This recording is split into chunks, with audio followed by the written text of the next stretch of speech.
అదే RTV app. వార్తల్ని క్షణాల్లో చదివే అవకాశం ఉంటుంది. ఒక న్యూస్ పేపర్, ఒక టెలివిజన్ ఛానల్ మీ చేతుల్లో ఎప్పుడూ ఉంటాయి. మరి నిన్న మామిళ్ళ ఆంజనేయులు గారు కౌన్సిలర్ మీద జరిగిన దాడిని పూర్తిగా ఖండిస్తూ ఉన్నాం. చాలా హేయమైన చర్య. ప్రజాస్వామ్య పద్ధతిలో పరిపాలన కొనసాగాలి. మరి బీఆర్ఎస్ పార్టీ ఉన్నప్పుడు అలాంటి పరిపాలన కొనసాగింది. 10 సంవత్సరాల నియోజకవర్గంలో ఎక్కడ కూడా దాడులకు కానీ ఇట్లాంటి వాటికి కానీ తావే లేదు అసలు. కానీ నిన్న జరిగిందైతే చాలా ఇబ్బందికరమైన, అంటే ఒక శాసనసభ్యుల అనుచరులు వచ్చి అక్కడ ఎలక్షన్ కోడ్ ఉండగా కూడా దాడి చేయడము, ధర్నా చేయడం, ఈ రెండింటిని కూడా నేను ఎమ్మెల్యే గారిని అడుగుతా ఉన్నాను. మిమ్మల్ని గెలిపించింది అభివృద్ధి పథంలో నడిపించండి మెదక్ నియోజకవర్గాన్ని. ఇక్కడ పంటలు ఎండిపోతున్నాయి, ఇంకా రైతుల దగ్గరకు పోయి ఎంత నష్టపరిహారం ఇస్తారో చెప్పుండ్రి. లేదంటే మంచినీళ్ళ కొరత వచ్చింది, మంచినీళ్ళకు చాలా ఊర్లలో ఇబ్బంది వచ్చింది. ఇంకా మంచినీళ్ళు తాగేటోళ్లకు, తాగించిన వాళ్ళకు పాపం మంచినీళ్ళకు ఇబ్బంది అవుతుంది. కాబట్టి మా అక్క చెల్లెలు గోస తీర్చుంటుంది. రుణమాఫీ డిసెంబర్ 9 వరకు ఇస్తాన్నారు మీ హామీలలో. డిసెంబర్ 9 వరకు రుణమాఫీ గది చేయండి అంతే తప్ప ప్రతిపక్ష పార్టీలు ప్రశ్నిస్తే, ఇవన్నీ చేయలేదని ప్రతిపక్ష పార్టీలు ప్రశ్నిస్తే మరి వాళ్ళ గొంతును మూసేయడానికి, వాళ్ళ గొంతు విప్పకుండా చేయడానికి దాడులు చేస్తారా? భయపడతారు అనుకుంటున్నారా? దాడులు చేస్తే దాడులకు భయపడటమైతే 14 సంవత్సరాల ఉద్యమంలో ఎన్నో కేసులు, ఎన్నో ఇబ్బందికరమైన పరిస్థితులు వచ్చినా ఎవరం వనకలే. ఎందుకంటే ప్రశ్నించే గొంతు. మీరు హామీ ఇచ్చిండ్రు, హామీలు నిలబెట్టుకోండి. గ్యారంటీలు అన్నారు, గ్యారంటీ ఇచ్చిండ్రు. తర్వాత బోనస్ అన్నారు. రైతులను మోసం చేస్తుంది మీరు.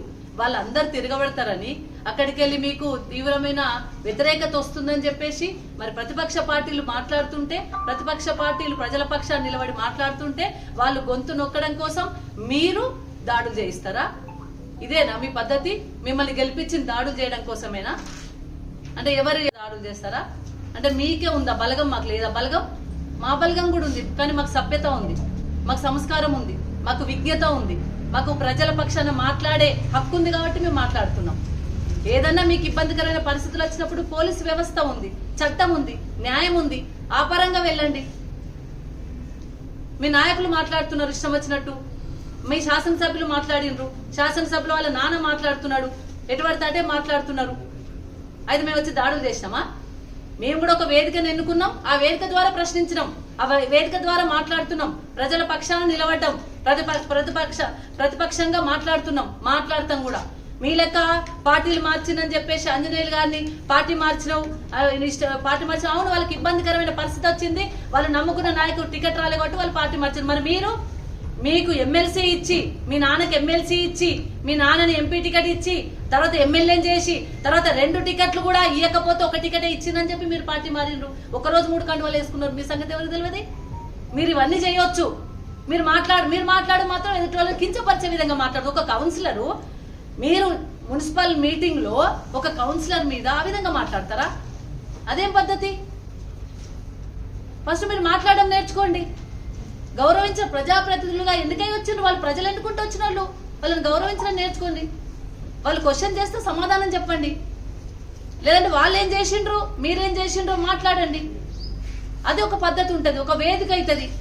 ఆ వేదిక ద్వారా మీరు ఇష్టం వచ్చినట్టు వాళ్ళని కించపరిచే విధంగా మాట్లాడి, తర్వాత వాళ్ళను నోటికి వచ్చినట్టు మాట్లాడి మీ పార్టీలకు వెళ్ళిపోయారు కాబట్టి వాళ్ళ మీద దాడులు చేస్తామంటే కుదరదు కదా.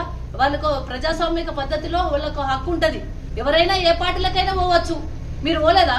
టీఆర్ఎస్ నమ్ముకొని మీరు గన్ని పనులు చేస్తే మీరు వెళ్ళిపోయినరు. మరి మేము దాడులు చేసినామా? మిమ్మల్ని ఏమన్నా అన్నమా? ఎవరి నిన్న సహచర కౌన్సిల్ సభ్యులు బీఆర్ఎస్ పార్టీ నాయకులు మామిళ్ళ ఆంజనేయులు గారిపై జరిగిన దాడిని తీవ్రంగా ఖండిస్తా ఉన్నాం. మేమే కాదు, ప్రజాస్వామ్య వాళ్ళందరూ కూడా ఖండిస్తూ ఉదయం నుంచి కూడా చాలా మంది ఫోన్ చేస్తా ఉన్నారు.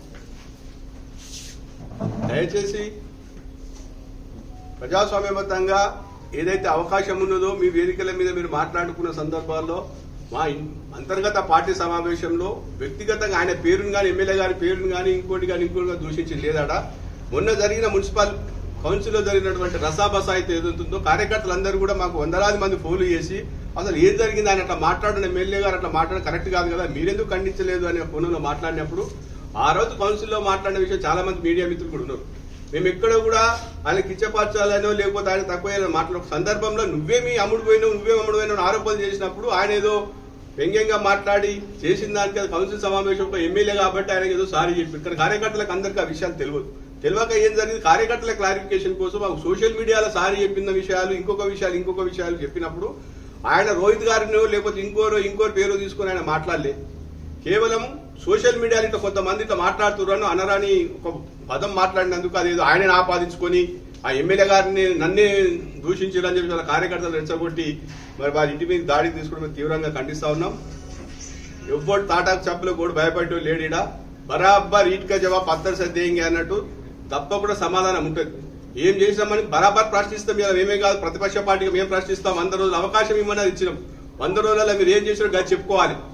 అంతేగాని కార్యకర్తలు నాయకులను భయభ్రాంతకు గురి చేస్తాం, దాడులు చేసే నోరు మూస్తారంటే 10 రోజులు ఇంకా వెగులుతుంది తప్ప ఎక్కడ కూడా ఊరుకునే ప్రసక్తి లేదని చెప్పి సందర్భంగా హెచ్చరిస్తా ఉన్నాం.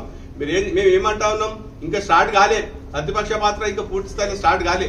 మేము అడుగుతా ఉన్నాం మీరు ఏదైతే మరిన్ని వీడియోస్ కోసం ఛానల్ ని సబ్స్క్రైబ్ చేయండి, లేటెస్ట్ అప్డేట్స్ కోసం వాట్సాప్ ఛానల్ ని ఫాలో చేయండి అండ్ లింక్ డిస్క్రిప్షన్ లో ఉంది.